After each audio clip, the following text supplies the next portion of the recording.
having everyone in the house be adequately rested is like a fool's errand, but I feel like we're getting closer every day. Noble goal. It's definitely, I don't know about the worst, but like one of the bad parts about early parenthood does seem like the part where you don't sleep. I like sleep a lot. Yeah. Yeah, like I need that to live. But mostly right now I'm substituting with a lot of energy drinks. This is possibly about as many energy drinks as I had when I was doing the peak programmer garbage lifestyle. Yeah, I never really did peak programmer garbage lifestyle, but also I have a really low caffeine tolerance, so like I cannot even Mm, drink an entire energy drink before my body yeah. is like shaky and nauseous and is like, no, please stop doing this to me. That's probably for the best, honestly.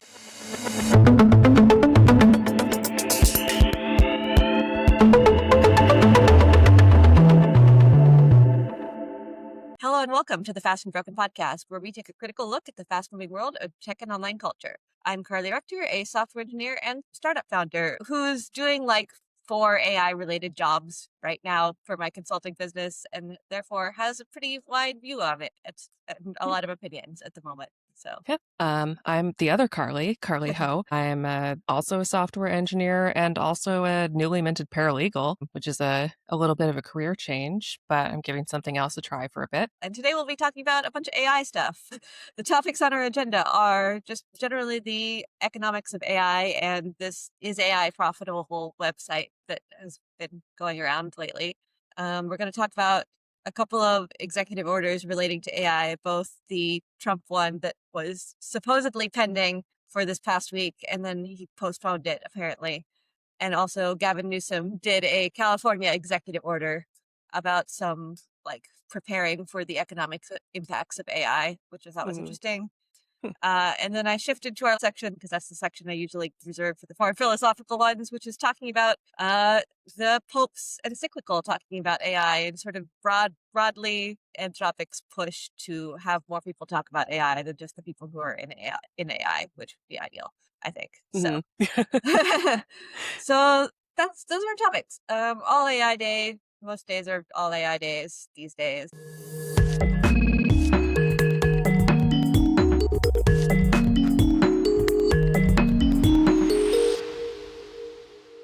This is AI profitable website I wanted to rant about in particular because Oh yeah, yeah. it's an interesting site and like it's obviously meant to be for everyone to rant about how bad AI is and how much money is it's wasting. So like the answer on it is like no, everyone's broke and that's a joke. And it has, for example, the top line numbers it has is that the industry has spent $1.4 trillion and had revenue of 613 billion. And then it has a counter on based on the current spend rate, how much has been spent since you loaded this page, which is $1 billion since I opened it a second ago. So obviously this is very like compelling to look at from the point of view, but and as far as I can tell, all of its sources are like the reasonable sources that you could look at. Like I don't think any of its sources are wrong. But I feel like some of the choices that they made both make Amazon and Google and Microsoft look extremely bad, and also OpenAI looks okay, actually, which is perhaps not how I would think about the landscape. So I want to talk a little bit why I think that's the case. Yeah, I mean, honestly, I feel like you could is tech profitable ever? And I feel like the answers would be not dissimilar because I know a lot of the economic upheaval in the last 2 years is from the loans a bunch of tech companies took out coming due, basically. Yeah. And I mean, part of it is also just like, are venture capital funded companies profitable? And like the answer to that is definitely no for like the first many years of their existence. Like by design, that's how it works. Yeah, I'm sure Um, you know that really well. yeah, like famously, for example, old Uber didn't make a profit for the first 10 years of its lifespan, which is much longer than any of these companies have existed. God, that's So harrowing. I think Reddit was also pretty bad for a while. And like the thing is, if you raise billions of dollars, you can just keep spending those billions of dollars and just worry about making a profit later. And like the premise is you spend the money up front and then you build out scale and build out all of the stuff that takes upfront investment. And then eventually it turns into money. Mhm. Turns into profit later on. And that's where you get the whole like inshitification loop of, okay, people can build systems that are not profitable and are great when they're just spending VC money. And then once they actually need to like tighten the belt and turn a profit, they have to make everything terrible and Yeah, highly well, at some monetize it, point, you have to etc. figure out how you're gonna monetize. Yes. Um, and then at that point, in a lot of cases, you could frame it as you have made it such that consumers are locked in and cannot leave, even if it's bad now, Mhm. to the point of like Amazon or Google, where it's just like there's not really like that many search engines that are competitive with Google, just because Google's had so much time to Yeah. build up their market share. Yeah, and it's really honestly, I've started to feel like Google's search engine is becoming untenable for me, where it's like it's just not working the way I want it to. But Mhm. there's not very many alternatives that work the way that it used to either. So, Yeah, and we talked about this a little bit last week on the podcast with Sarah, and like part of that is just like the web is a disaster at the moment, but part of it is just like it takes a lot of work to build a search engine. You have to yeah, index the entire internet. and that takes a shit ton of infra, Yep. and Yeah. it takes a So, lot more infra now than it did when Google was just a baby for because the sure. internet was a lot smaller then. Yeah. So speaking of infra, that's kind of why I wanted to talk about the Amazon, Google, Microsoft numbers that are the top of this is AI profitable yet page, because I think they're just like kind of misleading, because the way Mhm. that they're doing it, basically, as far as I can tell from what they've cited, is they're putting basically like all reported capex for AWS, specifically of Amazon, Okay. What is CapEx? I don't actually know uh what that is. capital expenditure, like Okay, okay. what they're spending on things. Um so basically what they're spending on stuff to build out data centers and things like that. And so like specifically have said like that's mostly for AI that they're building out new data centers, because they Mhm. think that's going to be a big thing, but not necessarily all. And obviously like if you're building a data center that has like servers in it, that server can be used for many things. And especially if you're all of these Mhm. companies which are offering cloud services, like Yeah, then that's there's kind of an investment. yeah, there's AWS, there's obviously Google Cloud, and there's Azure. So all three of these companies building out massive like infra build outs is pretty reasonable, like even if AI happens to crash, because like they're supporting the entire internet. Like if you count AWS and Google Cloud and Azure, Yeah. that is more or less the entire internet. So Yeah, like every time, East 1 goes down. yes. And that's just AWS even. That's even just one section of AWS. So the fact that like they're spending a bunch of money there is perhaps not surprising, because again, they're building the infrastructure for the entire internet.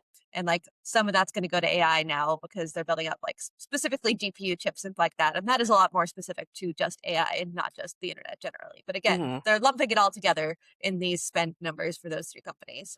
And then they're only crediting them the revenue for what they've specifically reported as revenue driven from their AI products. Okay. So Whereas like it's like Amazon can absolutely cover, any new venture with their obscene other profits. yeah, or even their AWS profits that are not AI related. So it's like a sort of asymmetric counting here, where they're Mhm. counting all of their spend here and they're not counting all of the revenue that comes from that spend, that category of spend. To a degree. Like, I don't know exactly how they're estimating the spend. They're pulling from, like I said, the overall CapEx numbers that are just like they said these are mostly for AI. I don't know if they're discounting it for some amount of what mostly means, but like either way, they're definitely only counting the AI revenue. Mhm. And so there's a lot of stuff there where it's just like, okay, if Amazon is building a data center and you're counting the entire cost of building that data center, and you're only counting what they're selling about like Anthropic's models through Bedrock as the profit and not literally anything else that data center does, that's going to skew the numbers, like because you're just not counting them evenly on both sides. And like part of that is because the numbers broken down for better than that are not available, and therefore they're like this is their best guess for this website. But also, I think that's making it look like things are a lot worse than they are here. Because specifically, most of the spend here is coming from sort of the big cloud companies, and Meta, which doesn't really offer a cloud and is a different sort of situation. Because like Amazon, Google, and Microsoft are all profitable companies, obviously. Like those Mhm. companies make money Yeah. um, overall. So like they're spending a whole bunch of money because they have the money to spend, and they think that it's going to bring more profits for them later on, as all of the AI companies have to buy infrastructure from them, basically. Mhm. And like similar to Nvidia, which is the only company on this chart that is making more money than it is spending, they are sort of the second level of that, where they're putting a bunch of chips in data centers and selling computing capacity to people. Yeah, there isn't it the NVIDIA guy who's like, "I think every engineer should have, like, 200 should be spending Like, $250,000 in yes, tokens every year." I'm like, "I see why. yes, I see why you think that." because you have so much money. Yes, that was Jensen's mom who said that. Yes, so like Nvidia is already making a ton of money, obviously. Amazon, Google, and Microsoft are making money as companies and are probably going to make more money because they will own like the physical infrastructure, which is worth money, even if like the whole AI industry collapses. Like there will still Mhm. be things that we want to run on computers, probably even on GPUs. And then you get to the real problematic companies, which don't look as bad as they are, I think, um, which is OpenAI, Anthropic, XAI. Mhm. Um, where like even OpenAI here, OpenAI is listed as $55 billion of spend and 28 billion of profits. Which, looking at that, I'm like, that can't be right because they've committed like way more than $55 billion of money and also raised way more than $55 billion of money. Yeah, I feel like there's Um, also been some kind of weirdness around their finances with some, like, deals appearing and disappearing. Yeah, well, I mean, part of it is they're a private company and they can just say whatever they want. And part of it is that these are, they did a lot of like announcing hypothetical future deals. Like, for example, NVIDIA investing up to $100 billion in them. Like, Yeah, up to doing a lot of work there. yes. And then it turned out it was not anywhere near 100 billion. And everyone's like, "You- NVIDIA backs out of deal question mark. And they're like, no, no, no, no, no. I said up to, I said up to. So yeah, OpenAI has done a lot of announcing of deals which have not closed for the sake of driving hype, basically. Like because there's the Mhm. Nvidia pulled out some of their investment. The Disney deal decided to not happen after they decided to shut down Sora. Mhm. Just a bunch of stuff, and that's all forward looking is the other part of it because this is just a backward looking chart of like what have they spent and made so far, and not what they've committed for the future. And I should pull up their financial projections because their financial projections, even from them, look terrible, especially Yeah. OpenAI, who's like, I'm going to be negative $80 billion in 2028 or whatever, before turning a profit eventually in 2030. I feel like I see OpenAI trying to chase, like, trends or, like, things that seem like they'll be really popular with people, but people don't wanna pay for so much. Yeah. Yes, definitely. That's part of why they for shutting down Sora, and they're trying to focus a little bit more because they had a whole bunch of stuff going on. And I think one of their execs said like we need to stop focusing on side quests and like lock in basically. Yeah. So they shut down a bunch of stuff. Like they're not doing their erotica bot anytime soon, Oh, and thank they're God. and then they've shut down Sora. They're pausing, I think, some of their shopping work because they were like, what if we just like rebuilt Amazon as a chatbot, more or less? And they realized that dealing with catalog data is a huge pain, actually. And maybe they didn't want to do that. So just like they paused a whole bunch of things there because they were trying to do that was more than they needed to do. But they still plan to spend a whole bunch of money on infrastructure build out before they make money, Mhm. which is not necessarily reflected in this chart. Like they're sitting on a whole bunch of money at this point because they have raised a lot of money. Like they closed a $100 some billion funding round Yeah. relatively recently. So they have the money to spend because they again have got VC investment, but they do not have enough money to fund all of the deal commitments that they have made for the next 5 years or whatever. So that's slightly the more concerning part, and not these backward looking numbers, which honestly look fine for like, I don't know, how I guess OpenAI was founded like 2015, 16, something like that. Yeah, so they're older than Anthropic, but again, like Uber made no money for 10 years. Many companies made no money for 10 Yeah. years, and like if what their numbers were trending here Yeah, is that's not bad for that's startups. yeah, like that's not bad. Like looking at this, it's like, oh, that's not bad. And Yeah. that's not the reaction that you should have looking at Yeah. OpenAI's finances. So, so that was my reaction looking at this chart. It's like you're making Amazon and Google and Microsoft look terrible on this chart when they are in fact making a profit and also just like Mhm. building out data centers that they're selling to build the entire internet more or less. whereas OpenAI looks fine, which is weird. So, Yeah. um, Well, it's like I feel like it's just a very different category of company mhm, where it's like, uh, Amazon, Google, Microsoft can all afford also to operate certain projects at a loss while they're spinning yes, them up because they just are sitting on fat stacks of cash forever. yeah, and they have other businesses that work, and it's like, Yeah. and I haven't addressed Meta, which also looks terrible on this chart, but also I think is terrible Yeah. in terms of they're like blowing a whole bunch of money on here because they're doing things like acquiring Scale AI for a crazy amount of money to have 26-year-old CEOs run their super intelligent division or whatever. Yeah, Um, I don't know what Meta is doing all the time. Not sometimes, all the time. 'Cause I'm like the whole metaverse thing where they were like, yes, "Yeah, we're gonna make, for one thing, VR chat already did that, and they're doing it better, and also they're getting the furry money." yep.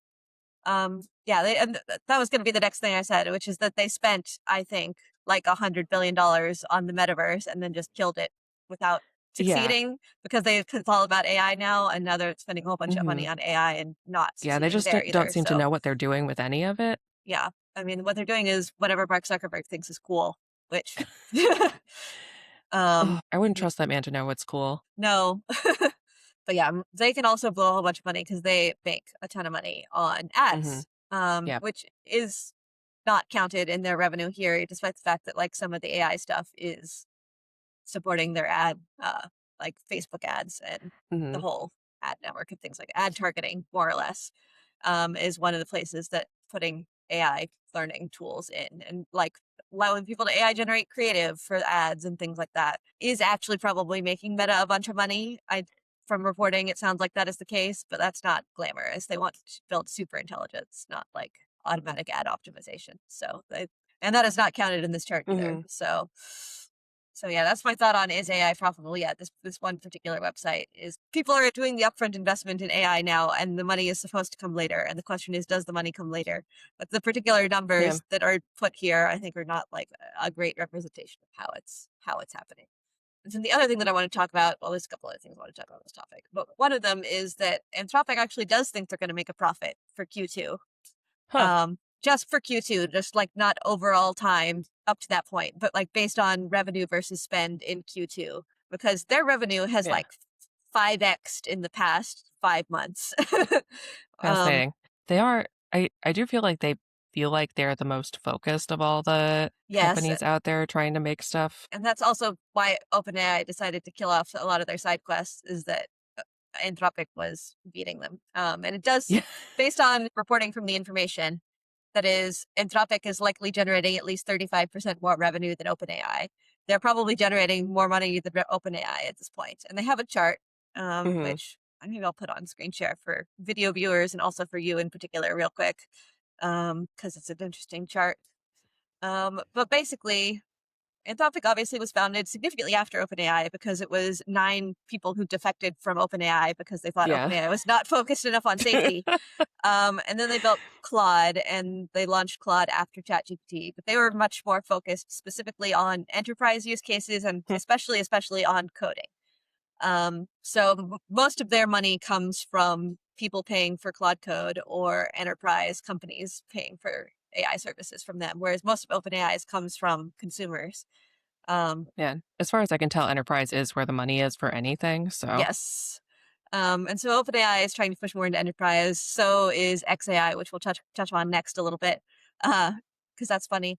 But yeah, so we got a chart here where it's like we got a curve where like they were making very much money for 2024, 2025. OpenAI was going up a little faster. OpenAI keeps going up. Then in sort of like mid 2025, everyone starts going up more, and then you hit 2026, and Anthropic's annualized revenue goes from like 10 billion to 45 billion is their most recent Jesus. report. And a lot of that is Claude Code became hugely hyped January this year for reasons that I have mentioned I don't fully Yeah. understand because it was good before then too. But it just like hit a hype cycle somehow where everyone was really excited about it and started using it. And then also Anthropic has been monetizing more in terms of like they've been Mhm. restricting usage limits to some extent, and they've also changed how a lot of their enterprise pricing works, such that they're charging token based instead of just giving people all you can eat subscriptions like they do for consumer Mhm. usage. Um, and people have been just eating the costs and paying it more or less. So they're making Yeah. actually a bunch of money now, and say that they're gonna turn a profit in Q2. So Anthropic has projected a $559 million operating profit in the second quarter, with an operating margin of about 5%, based on our analysis of its figures. OpenAI is likely to lose money in the current period. In the first quarter, it had a negative operating margin of 122%. And that was even excluding substantial items Mhm. such as stock-based compensation. That implies it lost at least $7 billion in the quarter. Um, God, that's so much money. Sorry, I'm like, yeah, that's like more money than I will ever personally see in my entire life. So like playing with that amount of money, but I guess it's not dissimilar from when I bought a house and I was like, wow, money isn't real anymore. yes, I say often on this podcast, and it is true. Is like the thing is for these people, money is just not real. Like these are numbers. Yeah, it's monopoly money. Yeah, it's whatever. Yeah, and you can see that in how Sam Altman talks about a bunch of stuff. It's just like you could just throw out around these numbers based on OpenAI's value. Like it's all made up. All valuations are made up. Yeah. So it's fake. So yeah, but yeah, that's interesting. Anthropic's revenue has gone up precipitously in the last few months. Um, Yeah, that is fascinating because I feel like, well, it's like OpenAI has just generally had a lot of hype for being kind of first mhm. in the hype cycle, but it does seem like Anthropic really has like actually got the business model down. Yeah, and I think the the hype cycle had, like I mentioned, shifted. They sort of caught the Mhm. Claude Code is really good cycle at the beginning of this year, and then they also had the Department of Defense thing, which got them a lot of good press in Oh actually yeah. standing up to let's Yeah. not do mass surveillance or autonomous weapons targeting. So that got them a bunch of consumers switching to them over ChatGPT 2. Yeah, which Um, is really yeah, I don't know. There's so many weird things going on with the political climate, like both technology and otherwise, but that one it's like, you know what? Yeah, way to way to get on the right side of public sentiment at that moment. Yeah, yeah, we talked about that one at the time on the podcast also, and I was even reading some like Fox News comments about it because things like Hexa threatening to like make them a supply chain risk slash invoking the Defense Yeah. Powers Act to like force them to give them services or things like that, and Yeah. people being like, "Is that as Republicans, are we into that level of government Yeah. influence in private companies? I thought we were against that." Like, so yeah, it was just a whole thing, and they got good press for it. Yeah. And then obviously OpenAI had a bunch of fairly conspicuous failures, like that. Sam Altman's just swooping in to be like, "We'll do it. We'll do the mass surveillance thing." That's not what he said. He was like, "No, actually, I managed to get the deal Well, with all the restraints that Anthropic I'm wanted. like Like, I just got the deal." And everyone was like, "What?" And like, he's like, "I did you did." really? And he's like, "But yeah, he just drastically misjudged how skeptical people were going to be on that one too." And Yeah. which is wild because like, do you think you can double talk like the entire American public and also the U.S. government? um, Yeah. I'm like, he he apparently thought he could, and he learned that he could not. So, yeah. and then yeah, they killed Sora. They did a whole bunch of stuff, and so like OpenAI is struggling, I think, a little bit with being the hype man right now. And I think actually, Anthropic just raised a round that puts their valuation higher than OpenAI's. It was like 965 post money in the round that Anthropic just closed, and OpenAI's valuation is like 800 billion something. Mhm. And again, valuations are fake. The Yeah. thing you have to understand about venture Yeah. capital companies is the valuation of a company is whatever It's price people are willing to pay to invest money into it. yeah, it's And completely if a lot vibes of based. and supply and demand based, right? So like Mhm. because everyone thinks Anthropic is really cool right now and they have graphs that look like this, everyone's like, well, I want to invest in Anthropic. And Anthropic's like, well, Mhm. I only need to raise whatever, like $65 billion right now. Whose money do I take and for what price? And so people will be Mhm. like, oh, well, I'll give it to you at triple your current valuation, and that will still be a good deal for me. And they'll be like, sure. And then they'll go to someone else and be like, how about, are you going to give it to me at a valuation of $900 billion? And they have to either say yes or they don't get to invest in Anthropic because that's how private company Oh fundraising god. works. So yeah, that's how all that works. Whenever I hear stuff like that, I'm like, man, it both feels sensible to like have, I don't know, business education to know how stuff like that works, and also like I don't wish to know any more about this. Yeah, and I mean, like traditional business stuff doesn't even necessarily cover venture Yeah, the because it's venture. yeah, this is a lot of stuff where it's like I learned it because I ran my own startup and attempted to Yeah. fundraise. And it's more insane than you would expect it to be. Yeah, it sounds Um, incredibly stressful from everything I've heard from you about it. yeah. So speaking of how fake numbers are, I wanted to segue a little bit to the SpaceX IPO. So SpaceX, we talked about a little bit, notably acquired XAI, which acquired X. So SpaceX includes not only the rockets, but Twitter and Grok at this point. Those are all under Mhm. SpaceX. And they recently filed their IPO prospectus to go IPO, which they're planning to do in just like a couple weeks here now, sometime mid-June. And they're going for a $2 trillion valuation, which is insane, but they're probably going to get it because, again, it's all like hype and vibes based. But the this particular chart Mhm. that they had in here, let me swap to it. Yep. So this is a chart from SpaceX's prospectus, which I will again narrate for people who are only listening.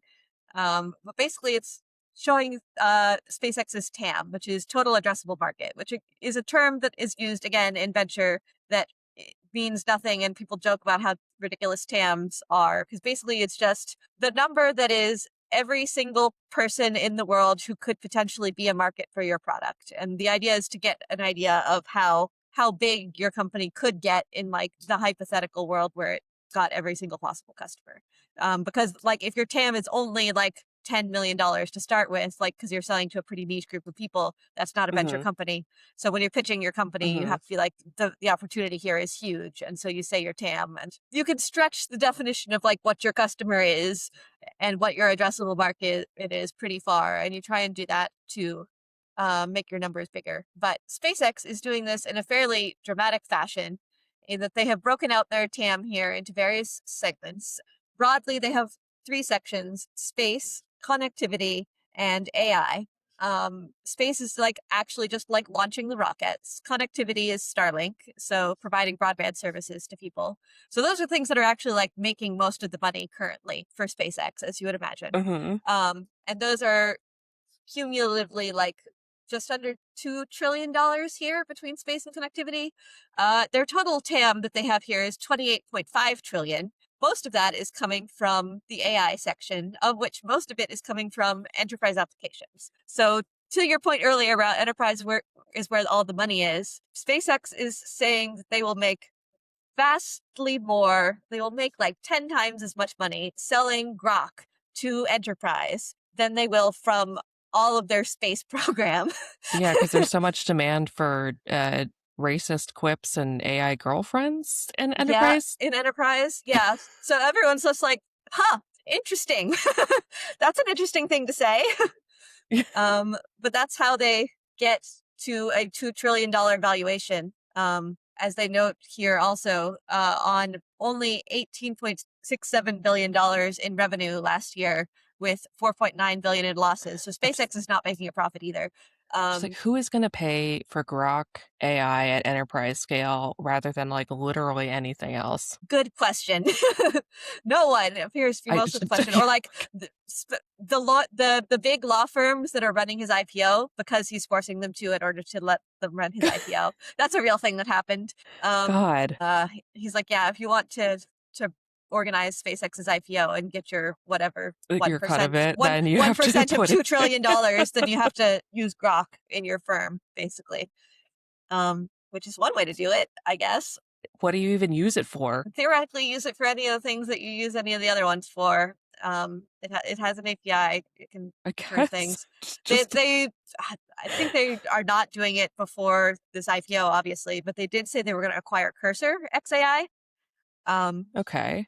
so actually getting Huh. into the coding space via acquiring Cursor, which was until Claude Code came out the top AI IDE coding tool. Yeah, So, and like, I think if I was running Cursor, I would sell to XAI right now because I that's think true. they're, You might as well exit. yeah, you might as well exit and get your $1 billion out of it before you lose all value there because Anthropic wins. So, makes sense. And it makes sense from SpaceX slash XAI's perspective because they really need to get like some actual clout on that side. So like, that's a deal that makes possibly the most sense of anything that Elon Musk has done in the last Yeah. while to me. So yeah, so everyone is very thinks this is very silly.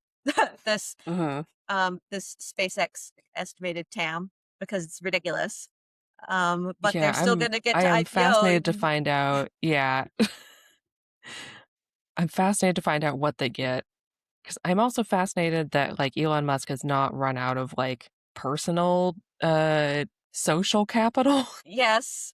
Yeah, for like being, they like, were the most annoying person alive. yeah, like they were talking about on the Money Stuff podcast how like stocks have an Elon Musk premium of people who just really like Elon Musk and want to invest in them. And it's like Yeah. apparently that still exists and I don't understand why. But that does being the case because $2 trillion is an insane valuation. The other thing that they like to talk about in venture and when it comes to exits is multiples. And multiples is your valuation multiple on your yearly revenue. And so their yearly revenue being $18.67 billion and they're seeking a $2 trillion valuation implies a greater than 100x multiple, which is insane. The highest you Yeah. usually get on a multiple is like 10 to 20 is the highest. And that's just like for SaaS companies that have not a lot of capital requirements to run the company, more or less. Mhm. And you get more like 1x valuations on service companies or 3x and on some other things. So 100x is insane on something that makes most of its money off extremely capital intensive things like space. Yeah. Um, but they're talking about AI. They're in the future. They're going to get most from AI enterprise applications, apparently, even though that's where they're losing most of the money right now. Because when they added XAI, when SpaceX acquired XAI, it tipped the company from a small profit to a massive loss, thanks to $5 billion in AI R&D expense. So speaking of, Oh is my AI god. profitable? Yeah. Oh. Yeah, it's very depressing. And then I was also listening to the Money Stuff podcast talk about indexes because it's depressing to me that SpaceX obviously is going to be a huge public company the moment it is public at a $2 trillion valuation. So it has to be in all of the big indexes like the S&P 500 and et cetera, because it will be a top 500 Mhm. company.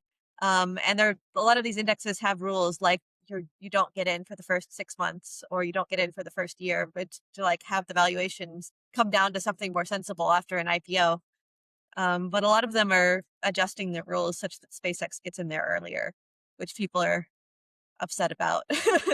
Yeah, that I mean, I feel like those rules are there for reasons of, like, stopping weird behavior that causes market volatility that gives everyone a bad day. Yeah, and like the concern here is that this is an extremely inflated valuation, which it is. And that there are a bunch of people who have like lockups who are looking to try and exit once that it goes public, and so that will extend some amount of time past the actual IPO. And there's some amount of retail investors who will be very excited to invest in SpaceX finally, and then will buy SpaceX at IPO. But then what? Then it has to come down to something sane, maybe. And who buys all the stock that people are trying to sell at that point? And the answer is the indexes, if they have to have a bunch of SpaceX stock in their index, because that's just the rule.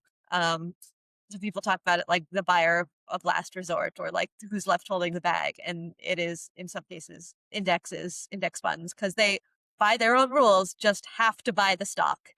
So there's a lot of concerns there about like, is it just going to be a dumping ground for everyone to get out? And then all of the people who just like own index funds have to pay for the SpaceX stock that is wildly inflated, which is not great.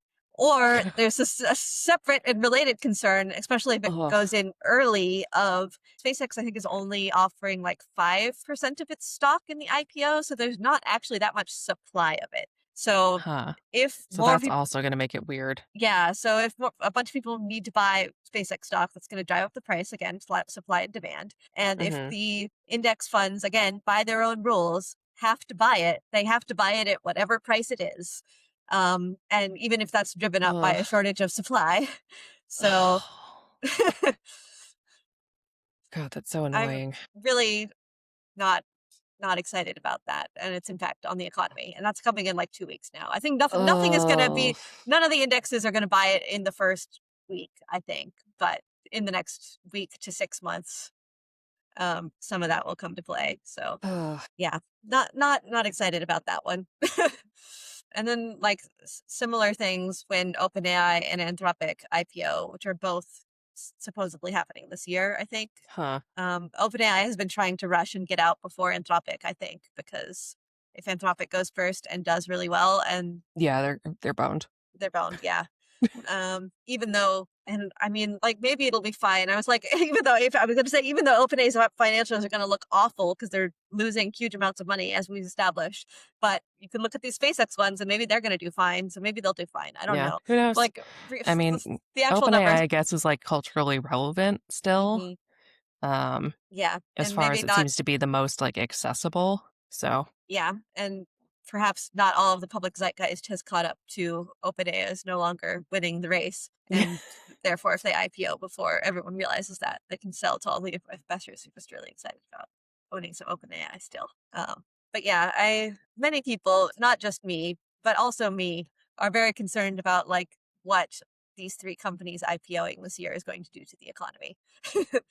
um, yeah, especially three companies that big right now. Yeah, like they're all probably $1 trillion plus valuations on IPO, which I think is all bigger than any previous IPO because that's not generally like usually you go public a lot sooner than that. Yeah, Normally you don't IPO directly into the S&P 500. Like that's not how it works. yeah, But companies have been staying private longer because they can get private funding for longer and therefore growing bigger and not and not being. have to have as much risk going public. Yeah. Like Stripe is the other big notable one here, which still has no plans to go public as far as I Hmm. understand. Yeah, I But guess if you yeah, don't have to, it's sort of a yeah, trade-off, I guess. yeah. It's like the plus to going public is you can get investment from any investors who are just buying your stock. But if you don't need the money, you also don't need to do all of like the public company reporting requirements and all of that kind of stuff, which is kind of Hmm. a pain. But all of the AI companies need so much investment that even the drastically huge venture funds that exist now are not enough money for them. So they need to IPO. And that includes SpaceX now because they're XAI also. Hmm. Yeah, and the other ridiculous SpaceX thing, of course, is that people have just started talking about data centers in space as if that's a real thing that's going to happen. And it's how SpaceX is gonna make it, I guess. I mean, I guess that is a novel approach to people being increasingly irate about data centers showing up in their area. Yes, like I think that's why people love that solution because it's like we'll just put them in space where no one can get mad about it, and also there's no zoning restrictions I feel like there's a anyway. lot of other problems to solve in between, but Yeah. And like some of it is like cooling is maybe easier, but maybe not. Things like that because it's in space. And hmm you can just like radiate heat directly and not worry about water cooling, things like that. Just have giant radiators, but like it's expensive. Like it is not remotely yeah. monetarily justifiable at this point, and no one has figured out how to do it yet, even a little bit. And yet people are still like data centers in space. That's the way we're going. hmm So, Yeah, it's kind of the let's just build a Dyson sphere about it. yep. Which Sam Altman joked about, and people were like quoting him as if he was talking for real. And he's like, "No, I was joking." But like, he sounded like it's hard to tell with him Yeah. because he hmm says ridiculous stuff all the time. So who you know?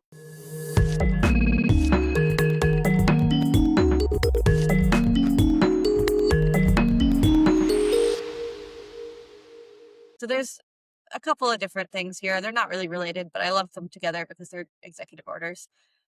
One is there was a bunch of reporting that Trump was actually going to make an executive order that was regulating the AI industry to some extent, or like imposing voluntary requirements for AI companies to get their models reviewed before release by hmm some government agency, basically, particularly prompted by Anthropic's Mythos, which they voluntarily did not release because it was too dangerous from a cybersecurity perspective and have been working with the government, despite the fact that the government still theoretically is not supposed to use any Anthropic models because they're a supply chain risk or whatever.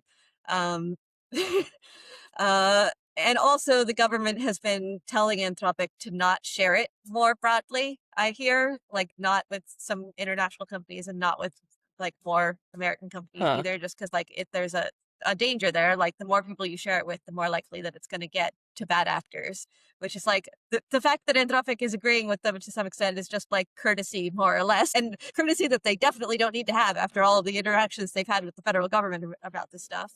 But so they've been doing a bunch of that, and then they were going to like put that in an executive order, more or less, to say like we recommend that big AI companies get their models reviewed by some federal safety agency before releasing them.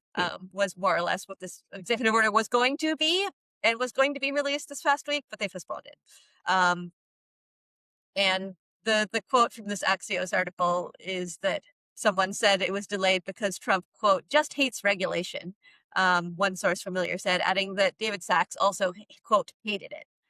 That sounds Um, right. yeah, the whole thing was unnecessary and just something that Doomers wanted, the source added. And so there's a lot of tension there. Trump's Yeah. quote is also, I didn't like certain aspects of it. I postponed it, which is tells you nothing.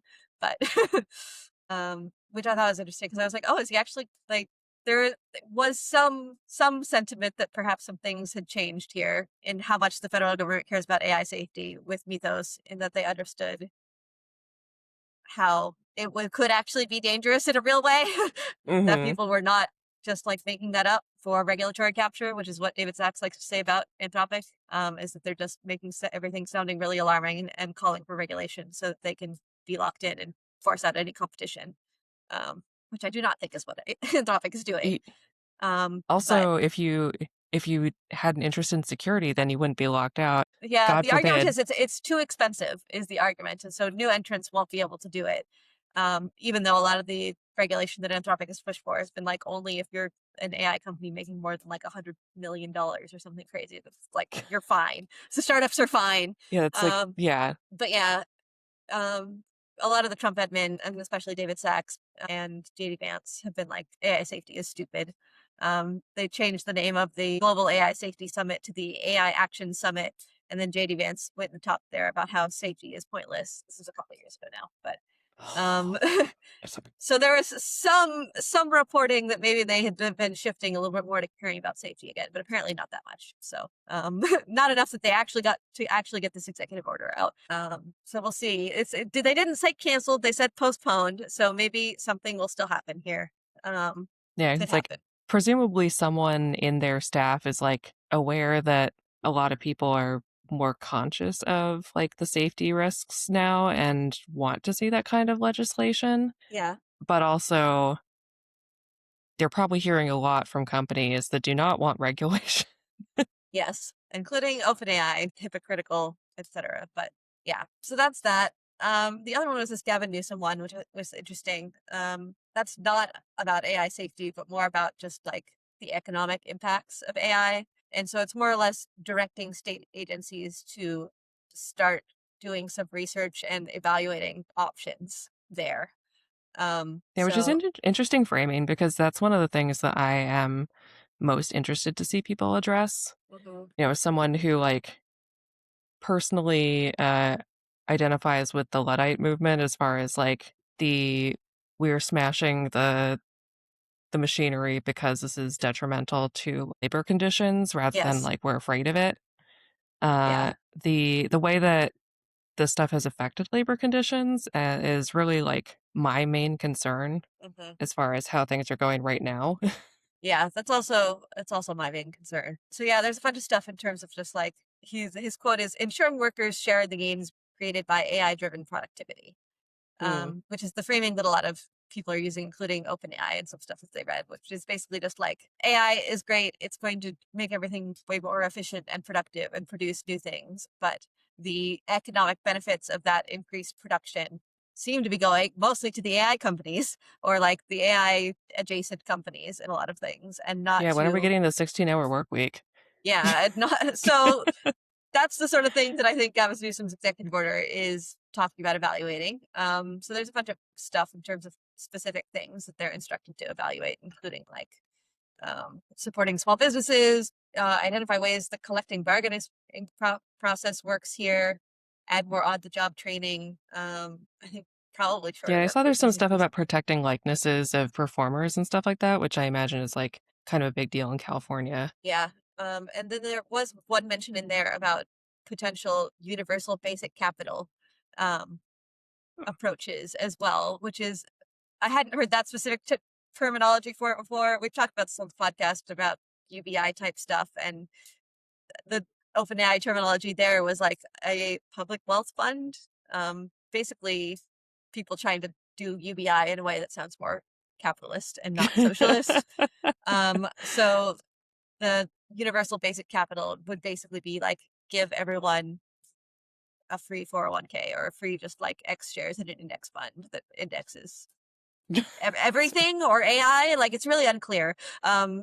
People have not really done any work to define exactly what that would look like, but I think that's what part of what this executive order is meant Mhm. to encourage is people to actually like come up with some real proposals here. Yeah, it has been interesting to see, like, UBI come up more from, like, even people who are running AI businesses or, like, Mhm. big AI companies. If we are gonna talk about making it possible to eliminate all these jobs, we do need to actually talk about how people are gonna, like, eat. Yes. Yeah. I'm rant about that a lot because it is so frustrating to me how much of them just assume that that problem will work itself out somehow. Yeah, Like, because like, my particular area of expertise in tech is basically dead in the water right now, mhm, where it's like people are not looking for mid-level front-end developers, yeah, because I think a lot of companies are kind of like, "Well, yeah, we can just have the AI do that or whatever." yeah. And another thing we were talking about even last week specifically was how um Sundar Pichai was talking about it and how Demis Hassabis has in the past talked about it when pushed about like, okay, but in this singularity future of universal abundance where like AI has created so much production that money is meaningless and everyone is doing great. Like physically, how does that work? Like how Yeah. do people pay their rent? Like is there rent? Like what does that Yeah. look like? And Demis Hassabis was what among many other people is basically just like, well, that's something that like society will have to figure out Well, and it'll government it'll and et just cetera. happen. It'll just happen. It'll work out. And it's like, it is Yeah. not, no. And like, if you Yeah. think that's what needs to happen, say that to some people in governments or like make some effort to make that happen. Build a political campaign, donate, do something there, or at least don't do the opposite of that, which is what some like Greg Brockman has invested in an AI pack that is basically pushing against candidates that are trying to do any of that. Ugh. Because they're also pushing for regulation and things like that. So it's like, that's where it's very hypocritical for them to be talking about that kind of thing. Mhm. But yeah, I think this California executive order is interesting, and like it has no real immediate impact, but I do think it will be interesting to see if people come up with like some real evaluations and proposals on this. Because I don't think people really understand Mhm. the extent to which like people have just not thought about any of this in depth. And like that's not fully true. Yeah. Some of it has done like Anthropic has been doing some good stuff here. They had like an economic futures forum and they've done a bunch of economic policy research and like worked with people to try and come up with some things. They had like a 9 policy recommendations for different stages of AI, but including some that like had been proposed beforehand, like job training, apprenticeship like programs that are publicly funded for getting people training within companies and like that things like Mhm. that that could potentially be useful regardless, but especially useful in the case of a lot of AI job displacement. So they did some of that, but it's just like I think they're doing the most there, and the most is not very much. So Yeah. hopefully this will get some more stuff being done there.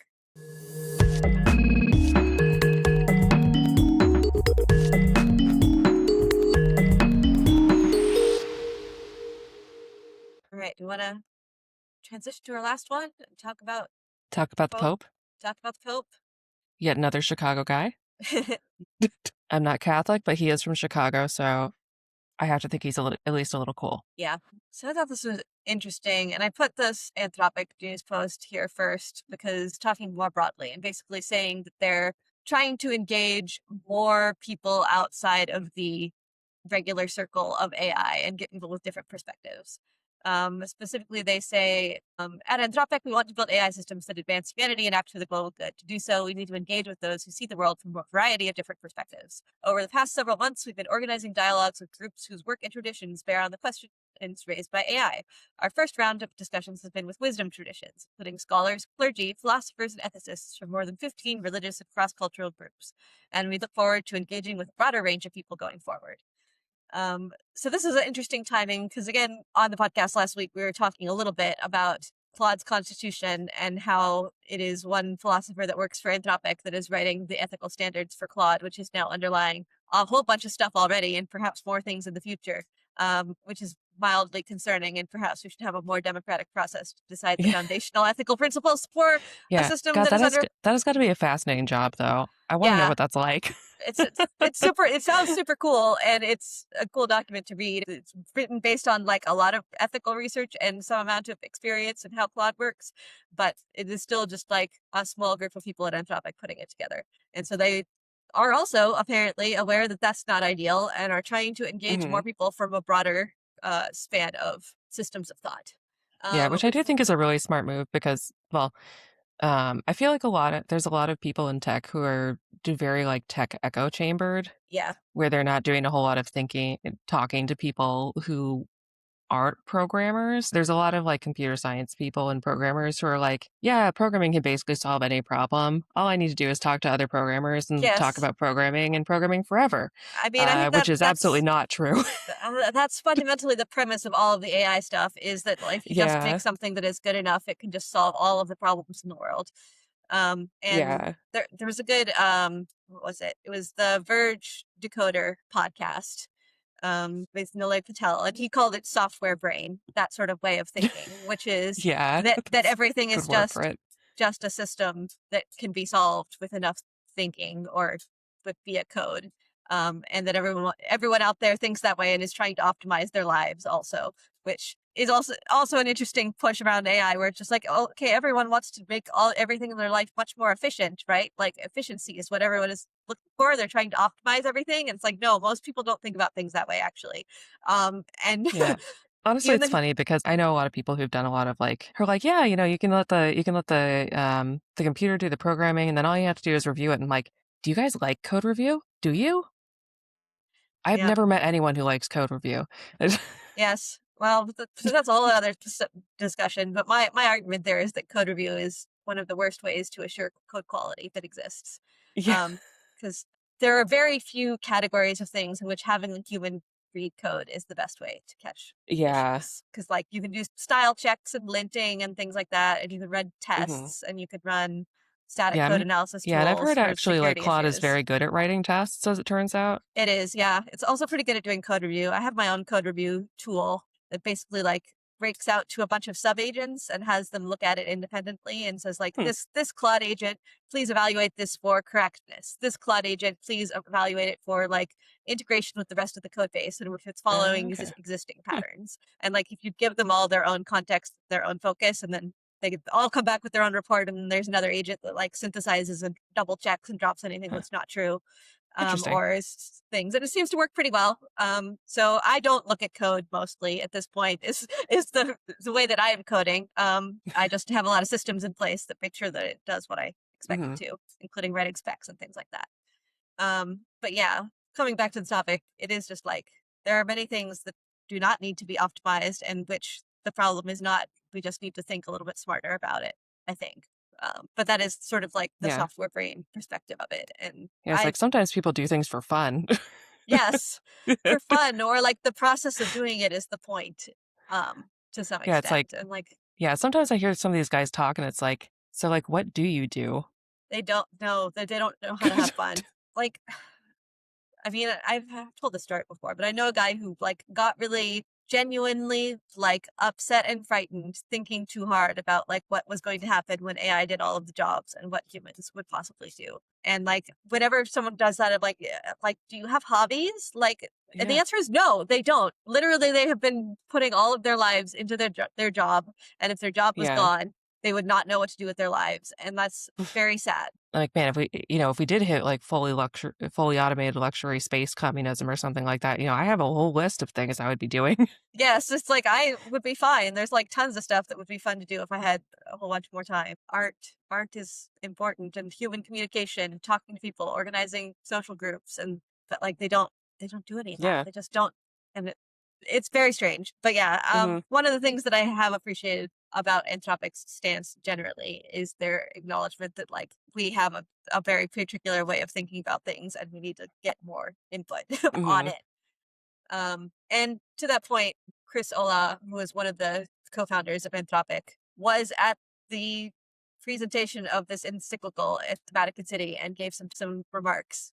at that event because they had been apparently talking to him about it in general and wanted to give their remarks. And many people remarked on this being very weird that this for-profit capitalist company was giving the remark alongside the Pope, and the Pope and Anthropic are together is maybe not the best thing for the world, but like It I just thought that these remarks were pretty good I overall. I guess it could be worse, yeah.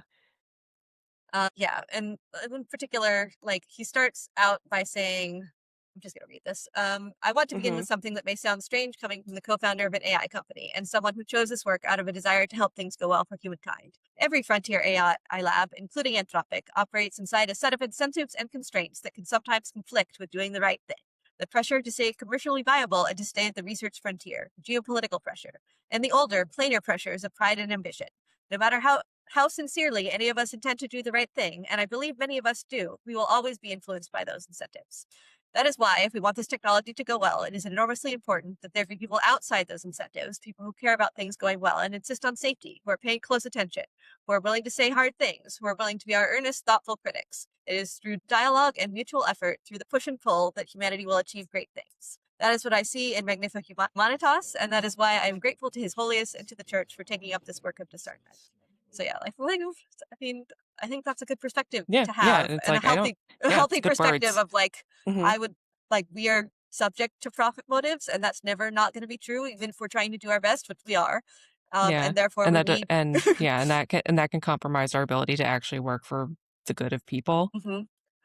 And acknowledging that like they just can't, but we're doing our best out of it. They Mhm. need actual, just like contrary pushing forces on it, which I think is Yeah, it's very. like it's a self-awareness that I can appreciate. Mhm. Um, Yeah, so I think that was nice to see, I think. And then we could talk more about the Yeah. encyclical in general. I read a few bits, but based on reading the bits of it that I have read and reading some people's takes on it, it seems to be focused a lot on humanity, obviously, and Mhm. how technology can be a tool for humanity, but we should not let it be its own thing that we are worshipping is maybe not the right word, but kind of that, which I think is Yeah. fair. It's like, not making it an idol, I guess, probably. There's a section on transhumanism that I did read a little bit, which I think is pointed. Last time and the time before, we were talking about this sort of like cult like belief that a lot of these people have in like the singularity or AGI will come Mhm. and save us all, basically. That does have a very religious undertones of like technology is going to just like be our salvation. It will come and it will like eliminate all of the pitfalls of humanity and save us and be the thing that will just like eliminate all human flaws. And so what this encyclical and what the Pope says here is basically be really careful of that. Yeah. That's not great. In particular, the line that I liked here is the key issue is not the use of technology as such, but the vision that underlies it. If the human being is treated as something to be perfected or surpassed, it becomes easier to accept that some lives are less useful, less desirable, or less worthy.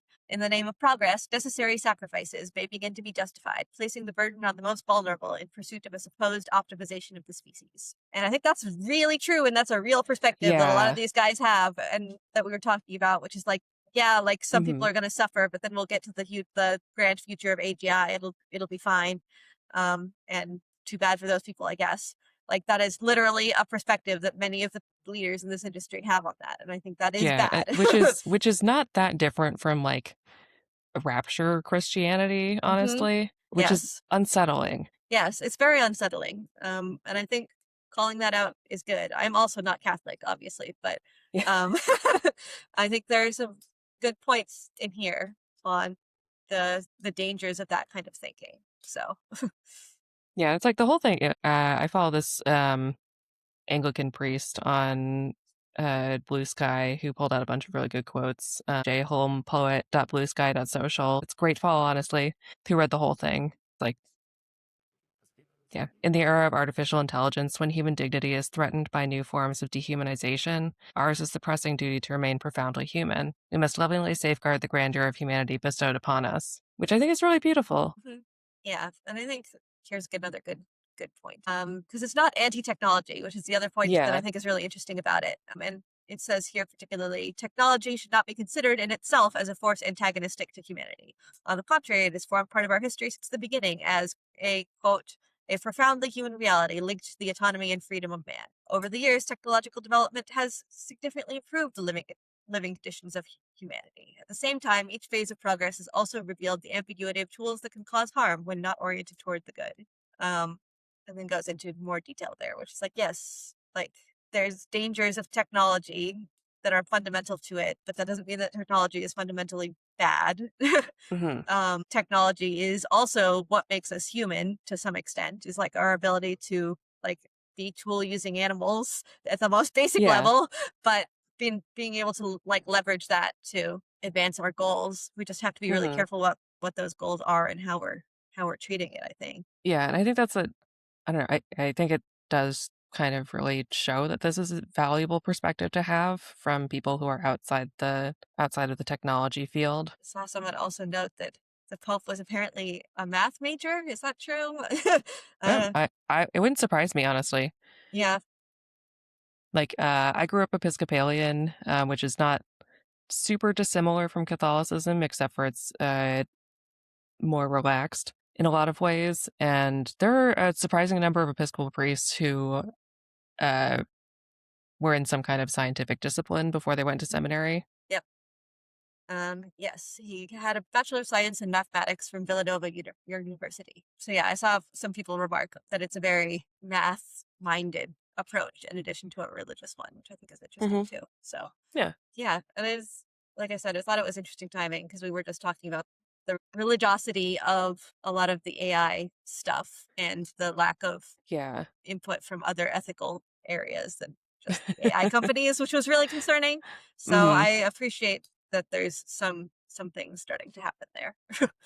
Yeah, hopefully it'll become a trend. I would love to see it become a trend. Yeah. And like all of this is very thoughtful stuff. Like he's clearly worked through a bunch of things. It clearly took a long time and a lot of thought to put together this Yeah. 40,000 words of an encyclical.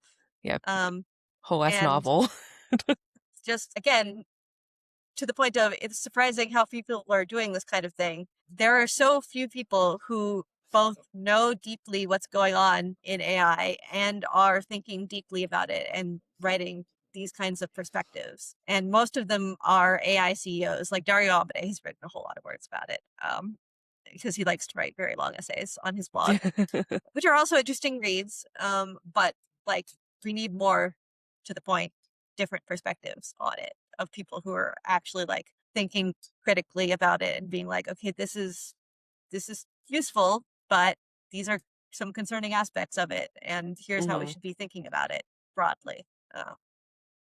Because I think it's complicated, and we therefore need a nuanced perspective on it. Yeah, And I there are keep just actually picking at, like, writing, some kind of big, long thing about art and computing mhm, because I was like I happen to exist in the particular, space of being a double major in, like, an arts field and computer science, nice. Yep. and specifically new media arts, so, like, digital art and, weird performance art and that kind of thing. Hmm. So, I have to, like, resist the urge to jump into any conversation when someone opines on what is and isn't art. Yes. I mean, I had the experience of running a digital art company Yeah, I'm as a software engineer, which is also a fun adventure. A while ago on this podcast, I went to a art and technology event that was run by Christie's, the art gallery Oh, okay. here in Seattle. That was Mhm. interesting, but interesting in the way where it was very frustrating in a way that I ran into a lot when I was trying to fundraise for CoSign and talking to people who invested in quote unquote art, which is Oh, mhm. that they don't think digital art is art, or any sort of like new Yeah. media stuff is just like not in their field of comprehension Well, I at can kind of all. So, imagine why the people who invest in art are like that because I at one point I was when I was working for a consulting company working on building an app for like a digital art auctions platform to allow people to make a fractional bid on an art piece so they would kind of like own a part of it. yep, Um, which is where I learned that most, like, art auctions, like, the art that's auctioned goes into a warehouse somewhere, never to be seen again, yes, because it is too expensive to insure putting it in your house, so they put it in a warehouse, and no one looks at it or yeah. enjoys it, and it's just an investment Um, piece, like I've a definitely ran into one of the you can make a fractional investment in an art piece companies. In my research, and I forget the name of it, may even been the same one, but yeah, Might have been, yeah. with the argument being that it makes it easier to diversify your investment in art pieces, so you're not putting a whole bunch of money down on one of them. Just spread it across multiple. And it's like, I'm I like, guess if what you're investing in art in is from like investment return, that seems like a yeah, I guess if you lack joy and whimsy in your life. yeah. So yeah, the whole Christie's event was just like it was talking about AI a whole bunch and talking about how like AI is never going to replace like the process of making like true art or whatever, which I agree with. And I'm like, okay, but the problem there is always like most like working artists are not painting paintings that are going up for Christie's auction. Like they're building assets for companies and like all of that's going to go away. So like how does anyone ever make money being an artist ever Yeah. again? And they're like, oh, I have no idea because I have never thought about those people more or less. Um, and then also it was interesting because they also had like some people from like Microsoft and Meta there. And when they were Hmm. talking about it, they were talking a lot more about just like YouTube creators or video games. Um, Mm. which I consider art, Yeah. but was a very different thing than any of the Christie's people were talking about. And the Hmm. Christie's were like, "Are you working with like actual like traditional art galleries?" They're like, no, more or less." So it was an interesting event. But yeah, to the point of like, what is art, especially the new media stuff? I think there's just like a lot of stuff there. Yeah, and it's like there's a lot of things that people just don't really think about when it comes to art, and people have all kinds of biases and preconceptions about what it means based on what they think is cool or not. Yes, from the age of like 12 or something like that, I have been very frustrated at the extent people want to put art and creative effort and like computers and math as two separate things that could not possibly intersect and no person could possibly understand both of those things at the same time Yeah. because that's insane. Yeah, no, and it's like and the sheer number of people, like, growing up being on, forums for people who are learning to code, who are also really into stuff like anime and, Mhm. art and drawing and stuff like that. Um, it really is, more of an area of overlap than a lot of people think. Yeah, for sure. And I think there's some interesting perspectives to be shed on both sides there too. Mhm. So, we should write it. Yeah. To the point. Hopefully someday. Yeah, it's hard to write long things. That's also why Mhm. I have a podcast now, because at least that gets some of my thoughts out into the world. Yeah, no, yeah, not a bad idea. Without me having to sit down and actually write my 4,000 word essays, which I still do sometimes, but Mhm. I have a hard time getting through. I have a Substack. I post things there sometimes, not that often. Yeah, I have, like, a weekly writers group, that I go to where it's like we all sit down and write for an hour, and then we have to, like, share it with each other, so, that's when I get most of my writing done. So, I don't know, maybe I'll make myself write some of that this week or something. Just there's so much stuff that is being figured out through public conversations right now. And I have had conversations with people on LinkedIn or with people who I've met off LinkedIn who like messaged me and were like, "Hey, do you want to get meet for coffee and talk about stuff for a while?" And like those people do things and those people talk to other people who do things and just like Mhm. having those conversations I think is valuable in whatever venue that they Mhm. happen in also. And so getting more of people's thinking bouncing off each other and working out the ideas here, especially as things are Yeah. moving super fast. And especially as a lot of the most prominent voices are from a very certain set of people. Um, it's Yeah.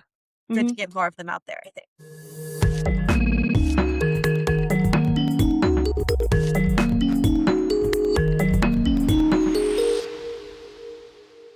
Thank you for listening to the Fast and Broken podcast. I'm Carly Rector, and if you'd like to support my work, you can subscribe to my newsletter at carlyrector.substack.com. Yeah, and I'm Carly Ho. My website is carly.website. My Blue Sky is carly.website. I don't post that often, but maybe I will. Who knows?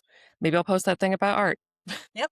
Keep an eye out. And if you enjoyed this podcast, leave us a like or a review. It lets us know people are listening and helps more people find the Mhm. podcast. I'll see you next week.